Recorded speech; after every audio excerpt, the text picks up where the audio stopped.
So we are live. We're Great. live now. Hi. Hi, everybody. This is Annalisa with Journey to the Goddess TV, where I regenerate ancient feminine wisdom for modern women. So Annalisa, just really quick, your video has gone out. We just see your profile picture. Okay, I'm going to try So this and see if that helps. Did that help? Am I still out? You're still on. You know what There it is? you are. There you are. We can see you now. Okay. The magic of technology. Oh my God. I know. Okay. And we're live, so Okay. but we roll with it. And I'm Natasha. My name is Natasha Thomas, and I partner with Annalisa to run this series as a partnership with Journey to the Goddess, which is called Everyday Goddess. And Everyday Goddess is about exploring the divine feminine and the goddess archetypes and symbolism, but also making it concrete and practical and talking about how it shows up in our lives, how we activate it.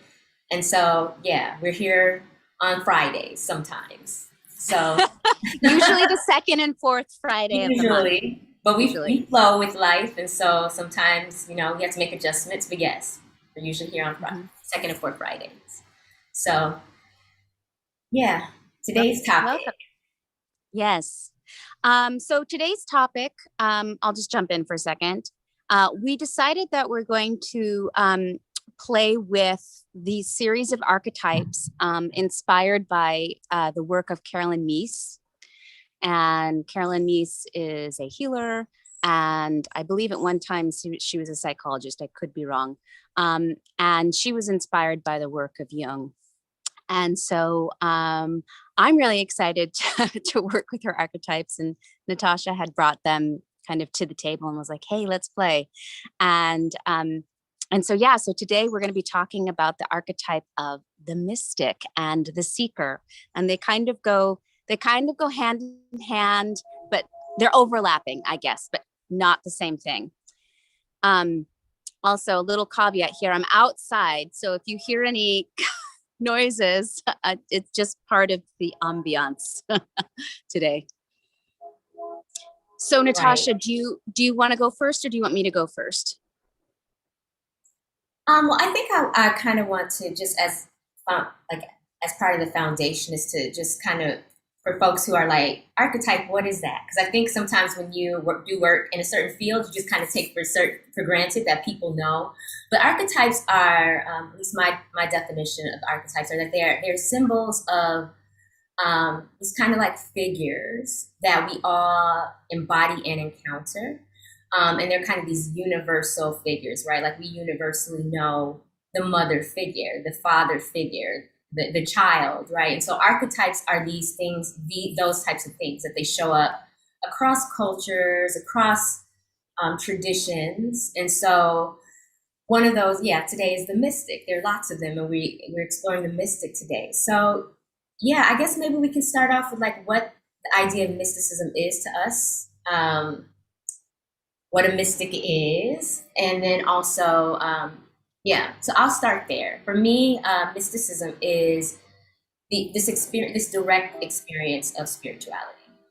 It is the idea that, while some of our faith systems and spiritual traditions promote the idea of, you have to go through a certain route or go through kind of this middleman of religion to experience the divine, a mystic believes in the idea that you don't have to do that you can directly experience the divine without the mechanism of a religion, without the mechanism of dogma or any of those kind of processes. Is right. You experience whatever you call that higher power, whether it's God, goddess, the creator, source energy, Allah, whatever. You can have that direct experience of it without having to go through an institution. So I definitely consider myself and my relationship to spirituality as a mystical one. And I'll kind of turn it over to you for your definition and whether or not you think that, you identify with the term of mystic. Yeah, absolutely. I love that. I love that kind of definition where it's about having a direct relationship with the divine. Yeah, I actually wanted to first add something onto the archetype, the conversation of archetypes too, since generally I have a lot to say about archetypes. And I think too what happens in the world, and so these archetypes are these universal, these energy patterns that reside in the psyche, and like you were saying, they arise in different forms and from culture to culture, tradition to tradition. And so in that respect, they're really like these transpersonal energies. They're not personal at all. But what makes them interesting is when they manifest in your particular body through your particular personhood, personality, and that's what kind of makes it unique. So that's why you can have some archetype like the mystic, which is this pattern, but then how it arises in the individual takes on a different flavor. So for me, I feel like for me, the mystic is somebody who embodies devotion. And it's like devotion is like a 100% 24-hour, 7-day a week beingness. So it's more than a lifestyle. It's a dharma. It's a way of living. It's a complete way of living your life. It's I was thinking about it this morning. I was like, it's like the difference between a person that like goes to church or temple or whatever their place of worship is on Sundays or whatever day of the week that is. And like, I'm a Christian because I go to church every Sunday. So the difference between that person and a person who is a mystic is the person that's living out their devotion toward divine in every moment of the day. And I do really resonate with the mystic archetype myself, and some of my favorite goddesses are mystics. And I feel like my whole path, my journey to the goddess path is all about a devotional path to the goddess. And so every day, all day, pretty much, I'm, living my life in service to the goddess. And that might not look the same for everybody else. That, you don't have to be like meditating in a cave to be in complete devotion. That can look like different things. And I think I'll get more specific when I talk about one of the deities I'm going to talk about in a little bit. So that's it for me. So I'm going on and off mute because I don't know if you could hear, but like my neighbor just decided to go trim their hedges, like right when they start. So I don't know if you can hear that buzzing outside my window, but again, that's the beauty of live, right? I know. They just decided this is the perfect time to do this. It's funny in the evening. Like, it's hot here, so maybe it was like it's cooler now, so I'll go do it. But the time is impeccable. Anyway. Right. But yeah, I agree with you in the sense that I think that that's what mysticism is, because it speaks about direct experience. No two experiences are supposed to look alike, right? Like, whereas opposed to some religions or traditions, right? There's a formula that you are supposed to follow in order to get to some kind of spiritual path, or this idea that we all need to do these same rituals, and that's exactly why I like the idea of the mystical path, because it's like, whatever that looks like for you is correct, right? And what it looks like for the next person is. So I really appreciate that. But I know one of the things we talked about like what goddesses or actual mystics from history, right? There are actual, just a ton of like women mystics, and some of them, rose to like fame and notoriety. But I guess, who are some of those who stand out for you? And why, and their like impact, and then I'll share mine. Right. So as far as actual living human beings, I am totally kind of enamored with this Hindu saint, I think from the 12th century, Mahadevi, Akka Mahadevi, or sometimes Mahadevi Akka. And she was a That's a very loud blue jay over there. She was a devotee of Shiva, and she wrote a lot of poetry to Shiva. She may have been a contemporary of Mirabai too, who's one of the more famous Hindu saints. But anyway, so Mahadevi Akka was a devotee. She came from a family that was devoted to Shiva, the Hindu god Shiva. He's the destroyer god in the Hindu pantheon. And she was so enamored with him that when it was time for her to get married, and the legend goes, so part of her life is surrounded in legend and mystery, so it's hard to know what actually is true and what is, legend. So the story goes that there was a Jain king. Jain is another old religion from India. So there was a Jain king who was so enamored by her beauty, and he wanted her to be his wife. And she didn't want to. She just wanted to live her whole life devoted to Shiva. So eventually, as the story goes, she ends up marrying him on 3 conditions. And I don't remember all of them, but one of them was that, that he would allow her to have these deep philosophical religious discussions with other mystics and ascetics. And another one was that he wouldn't disturb her while she was, in devotion, praying to Shiva. And he agreed. And then they married. And then, of course, he broke one or all of these conditions. And so she was like, that's it. And she left. She nullified the wedding. And it said that she led her life completely into devotion to Shiva. She took off all of her clothes, let her hair grow. And these are these are very important symbols for mystics, especially from that time period. And especially with Shiva, because he's the renunciate. Shiva is not only the destroyer god, but he renounces the material world. So that's essentially what she does. She takes off her clothes, lets her hair grow. She starts writing poetry. She just engages in these deep philosophical conversations with mystics about Shiva. She lives her life as if she's a bride of Shiva, and she believes herself to be his bride. And then, she was very revered, and all of her poetry is love poetry to Shiva as his bride. And then she kind of disappeared, and they think that she died on the mountain that is said to be the home of Shiva.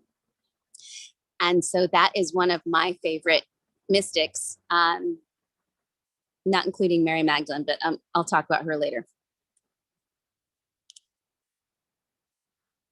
I'm going to come off mute. Can you still hear the hedge trimmers in the background? Okay, great, perfect, because they're still going. Yeah, I think before I even knew what the term mysticism was, I was a mystic, right? I just in terms of how, and then I found the language for it, right? And I think one of the first people that was identified to me as a mystic was Saint Teresa, and she has a book called The Interior Castle. That was really instrumental for me in my spiritual experience, because it talked about the idea of your interior life being like a castle, right? And you take care of it, and as a result, you it's like this devotional place that you go inside of yourself. And so, she's definitely one that I consider pivotal in my journey and my understanding of mysticism. But one of the things that I always like to do is for me, thinking about, because, when we think about religion and spirituality, we've talked about this, how often women's contributions have been erased. And then for me as a Black woman, I'm always looking at where are the Black examples, where are those that we don't hear. And so Joy Bostic is a scholar and does a lot of work around spirituality, but she has a book about Black women mystics that I actually am not finished with. I just recently started it. And she highlights what a lot of people don't know is Sojourner Truth was a mystic. Her spiritual, what led her to kind of do her work was this kind of devotional, mystical calling to do it. She felt like this was what God was calling her to do, and that she spoke directly to God, right? And so, but we don't get introduced to her as a mystic, right? We don't get to know that spirit, but those are examples. Or like Joan of Arc.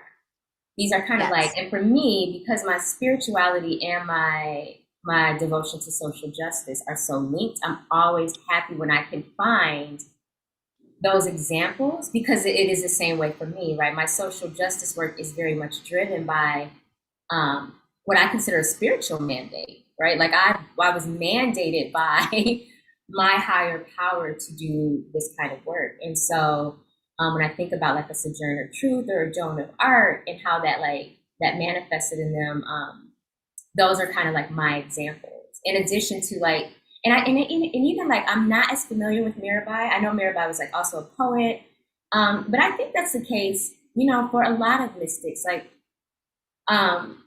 there's a tangible piece of their work that shows up in the world, right? It's not just this like interior dwelling and this kind of interior devotion. That's what I think fuels the external work. But I think all of them that I can think of had like some kind of like real world impact on, whether that was large or small, some like real world influence on the community around them. Yeah, that's so powerful. I was just kind of reflecting as you were talking, and I was like, like with a figure like Martin Luther King or Gandhi, for example, like I knew both of them were driven by their spiritual beliefs. And how funny, and I actually knew that about Joan of Arc, but how funny that with a figure like Sojourner Truth, who's such an important American historical figure, that part be minimized. But it's so important too, because it was part of who she was. So I hope you'll give me the link or the name so that I can link people to this book. Absolutely. It's by Joy Bostic, and she explores, it's 3 Black women mystics. It's Joy, or no, there are 2, but I'm just, I've been on the part where I'm exploring Sojourner Truth right now. Okay. But and I agree. I think like the idea of like a spiritual activism. I think most mystics were also, whether we make that link or not, had some kind of form, like I said, of an activism, right? A speaking out about something and advocating for something to be different. So yeah. Agreed. Totally agreed. Do we want to go into goddesses that represent that archetype? Sure. Yeah, and you go first, because I need to kind of think about that. I'm like, So yes, you go first. Yeah. And also Mary Magdalene. I want you to also touch on Mary Magdalene. But yes. I will. So I'm going to talk about 2, because there's Mary Magdalene will be the second. So the first is Parvati, and Parvati is Shiva's main wife. So a lot of times people will be like, Kali? I thought Kali was Shiva's main wife. But Hinduism is so complex, and it kind of depends on what lineage you're following. But generally speaking, Parvati is Shiva's wife.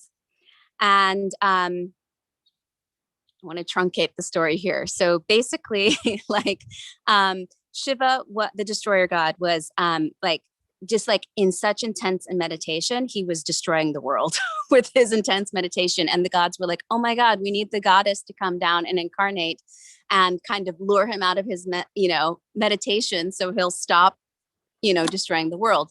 So the goddess agreed. She was born as this princess Parvati. And so Parvati made it her life mission to marry Shiva. And basically she went through all of these trials and tribulations, and she decided she was going to impress him with her religious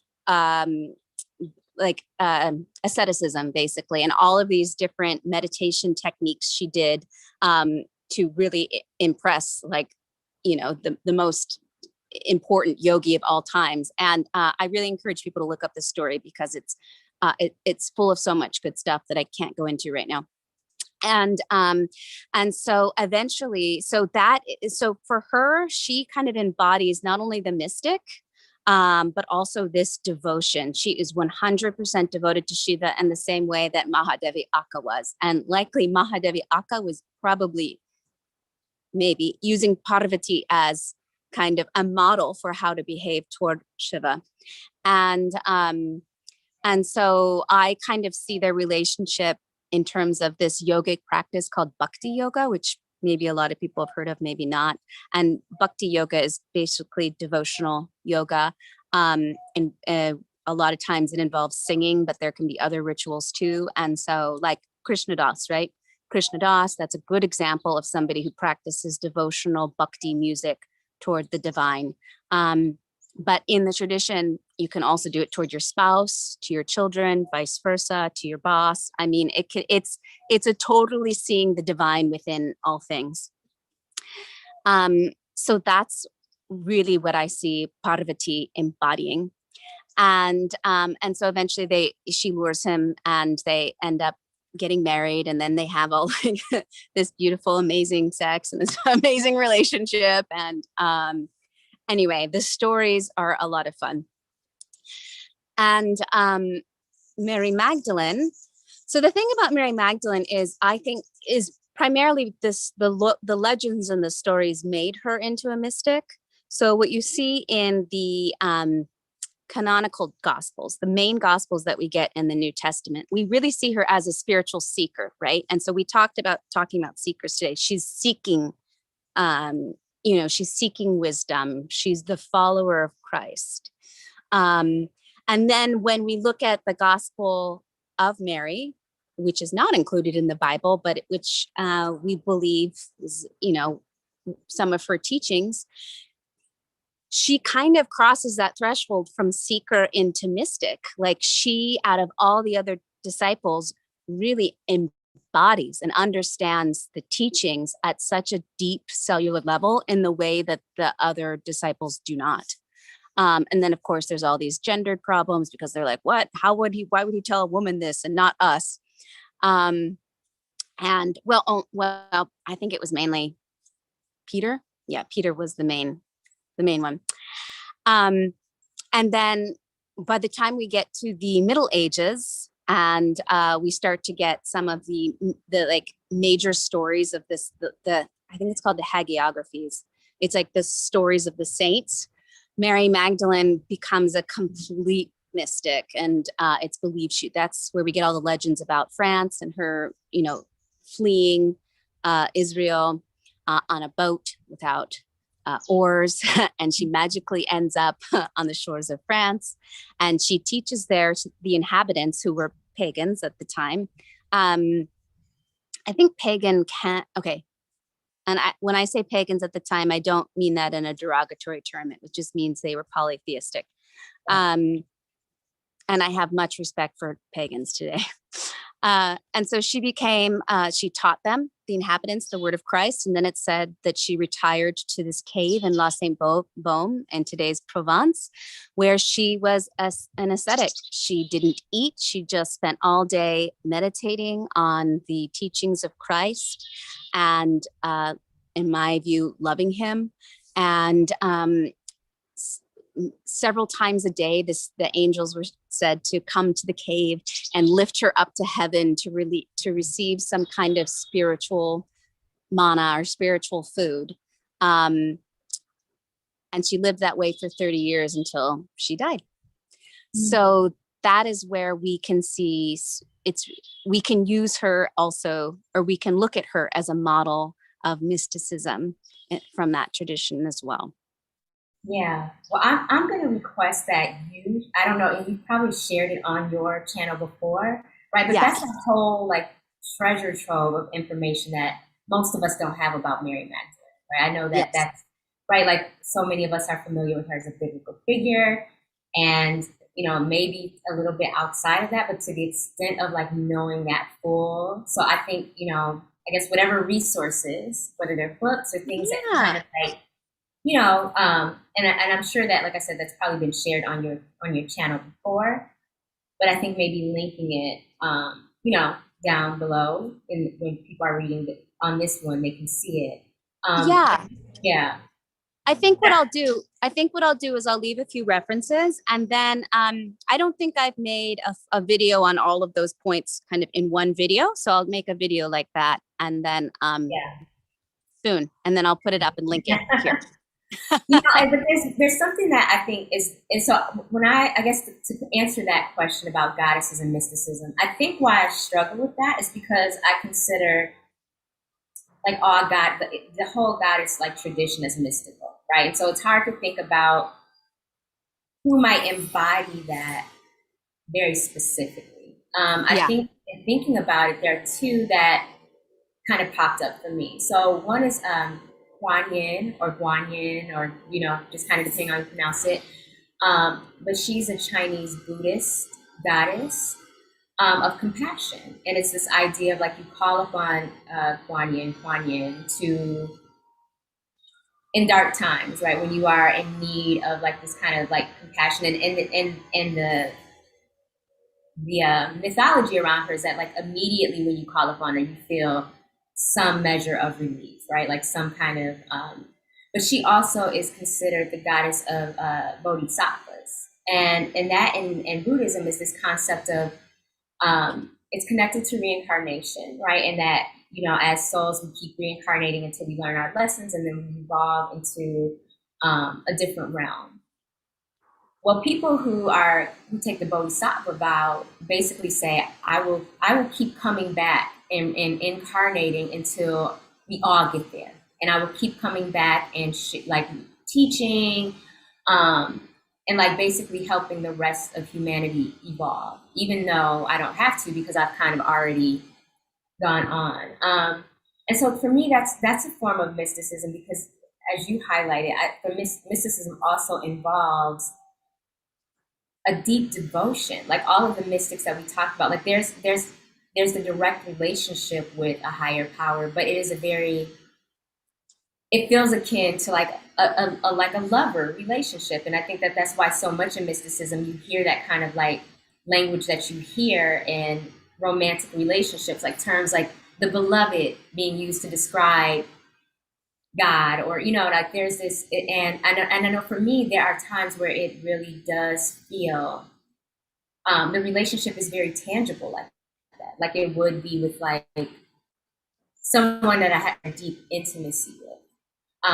And so I think about like Guan Yin. For me, she kind of represents that intimacy that I connect with mysticism. Like mystics don't just um, pray to a higher power, worship, like they are in love with this higher power, right? There's an intimate feeling of like I can feel you, and it's also intimate in the sense that it's very, very when I'm in that space, it's just me and my higher power, right? In the same way, like if you're making love to someone and it's just you and that person and that intimacy experience. So like Kuan Yin is one. And there was another that just kind of popped up while we were talking, and I'm trying to remember. Oh, and I would say that for me, and I always try to make a distinction between the Orishas and goddesses because I do think there's a distinction, and I think it's important, um, you know, and being respectful of the Yoruba tradition to use the term Orisha. But for me, I would consider Yemaya, who's an Orisha, a representative of the mystical experience, because we've talked about Oshun before on this channel, and Oshun to me represents like a very much embodiment, like very much like earthly delights and pleasures and sensuality, and and being in the body, kind of that really imminent experience of life. But yin and yang is associated with like water and feeling and emotion, and that's more of a mystical space for me, right? It's more of the less of the kind of like sacral chakra, like in my body, and more of this kind of like mystical, ethereal, watery, emotional realm that she occupies. So those are two that jump up for me, but it's really hard because I just think that like all of them are mystical. All of it is mysticism. Yeah. But yeah. Yep. Yeah, no, I think that's a great a great way of thinking of it as both and, like, like Guan Yin and Parvati, for example, in kind of the stories about them, they really highlight, the life of a mystic, but at the same time, all of these, goddesses, divine figures, um, themselves are part of the mystical tradition. Absolutely. So it is really hard to single them out in that way. Yeah. especially for us who are those of us who are devotees, because we probably relate to all of them, as in a devotional way. So I love those examples. Thank you, Natasha. That was great. It's been a great conversation, but and we're actually at time. We're always like right there at time. Are we? Oh, well, let's at least answer at least a few sentences, like how we each think that, how we think that a person can activate the mystic archetype within. You want to go first? Yeah. I actually think we need to squeeze this in, but it's just funny because Annalise and I could probably talk about this kind of stuff all day. We have to at some point cap it, because we can look up and it'd be hours later. But yeah, I would say that for me, again, it's about that direct experience. So you can do it many different ways, but I try to make time daily to connect. And sometimes that looks different each day. That could be, it could be through meditation. It might be through dance. It might be through yoga. I try to keep a good balance between kind of meditative practices that I consider I consider that more of like a mental practice, and also practices that put me in my body. So actual body movement, whether it's like yoga or dance, because I can tend to lean towards the mental element of it. And so, but I think it's important to have some kind of regular ritual where you're making the time to connect with. That's an important part of mysticism for me. I'm making some time to connect because the divine for me is always around me. It's always communicating with me. It's just a matter of if I'm tuning in and if I'm listening. And so that's important to me. And again, I think it can look so many different ways. I think, we have different traditions that tell us that you have to meditate, or you have to pray, or you have to, burn this and drink that. And, and I don't think that. I think people can get the same experience. You could be an athlete, right? And in the middle of your athletic pursuits, you're a jogger. You can experience the divine in that way. So that's my personal thing. Through my creative pursuits, I experience the divine. So often, it's so hard for me to even accept any kind of praise around my creative work, because my creative work feels so inspired. It does not feel like it comes from me. It feels like it was dropped down into me. And then I feel like more of a messenger or a channel sometimes than a creator. I did not make this, it just, but in order to do that, I have to make that time to hear that. So I think that's the thing, is just carving out a time where you can be in that intimate space. And I think if you do that, the divine will come to you in whatever ways your intimate relationship with them, manifests itself. Yes. Yeah. Yes. I love that. So I just want to add to that, that I'm going to go back to this theme of devotion. And I think what I would suggest, this is coming to me now. So talking about being like a channel or a vessel for information to flow, which, side note, by the way, when I became a Mary Magdalene devotee, and I was really struggling in my life at that time with kind of what direction to take. And one day I just kind of surrendered and I was like, okay, Mary Magdalene, I just want to be a vessel for your kind of life force energy. So I surrender and just please show me the way. And once I did that, my life just kind of took off, and it was clear to me the next steps to take. So that's an act of devotion. So that's what I was going to suggest, is first of all, start maybe reading, find some divine figures that really resonate with you. It doesn't have to be one in particular, and it can be from any tradition. And it's a personal relationship. So it's not something that you have to share with the whole world. It's just for you. And it could be nature too. Maybe it's not a figure. Maybe it's Mother Earth, or your favorite tree in your yard, or some bird that comes and sings at your window every day, because those are also, the divine is alive in all life. So find a few of those figures, or, people or non-human animals, and just start experimenting with different devotional practices, whether it be singing or writing poetry, or maybe doing some active imaginations, which I think I've talked about here before, which is, it's kind of like channeling, but it's like you go inside and you start to have a conversation with, whoever your figure is, and you can write out that conversation, or you can dance it out or sing it out, whatever, paint it out. I would say just play with these different devotional acts every single day. Doesn't have to be every moment of every day, but a true mystic is, exercising that devotional piece in some shape or form every day, and see how it transforms your life, and they will communicate with you, not necessarily in words, but they will show you signs and symbols, and to help you live life more deeply, and feel really, kind of expanded and connected. So yeah, I'm so glad you highlighted the idea of surrender and lifting that up, because that's the important part. We're so conditioned to always be moving and to keep our minds busy, right? And so that information is always available to us, right? But we're not always in a surrendered place or a receptive place to get that inspiration and to get those, and I've had very similar experiences to you, where I've said, you know what, I'm going to stop trying to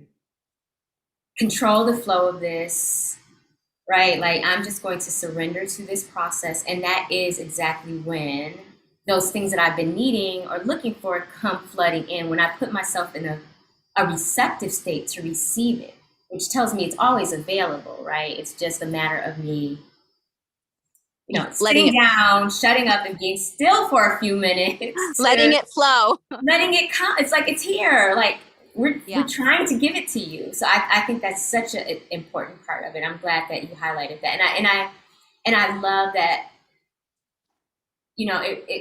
the word surrender can feel like a weak word for people. It can be like, right, this idea of like giving up. And I think that it's important for people to know, from the mystical standpoint, surrender is an empowered stance. It's the stance of like being open.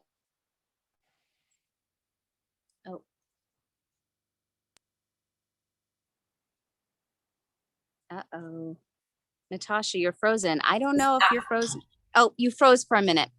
Oh, I was just saying, it's so, from a mystical standpoint, it's an empowered space, because it's this idea of being opening yourself up to all the possibilities, right? All the potential, right? So it's very different from how we think of surrender, when it's often, what I would say is framed in like patriarchal terms. I was just going to say, yes, very patriarchal, idea. Military, like you think of it in these very militaristic ways of like, you surrender and that you gave up the fight and you gave up the battle, right? But why should life be a fight, right? Why should life be a battle or a fight?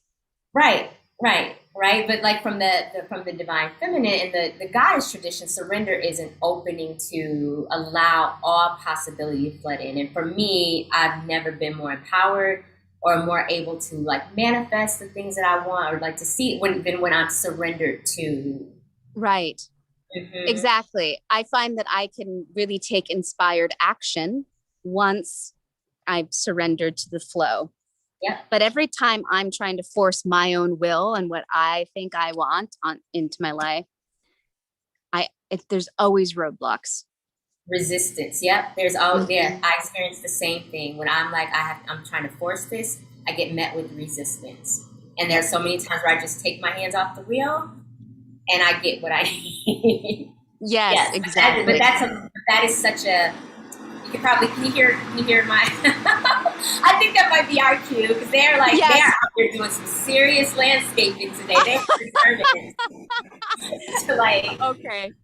Right. For here, because I'm East Coast and Annalise is West Coast. So yeah, here it's like 8:00 at night. So I'm not quite sure why. I don't know how long this landscaping is going to go on, but they are. That's hilarious. I think that's our cue. So. Okay. Well, any last words before I give our outro? No, because you can't hear me anyway. I'm going to mute and I'll let you take us out, because they are just all out there. Okay. So thanks everybody for showing up. We would love to hear your thoughts. Please leave a comment. Please like this video if you like it. Please share with your friends and spread the word of Everyday Goddess with your community. Leave us any questions that you have. We would love to elaborate on any of your comments in future episodes. And if you, let's see, the other thing is subscribe to the channel. That way you'll know when we're posting videos live. So thank you, everybody. Thanks, Natasha, as always. And I guess that's it. This is the official goodbye. Ciao.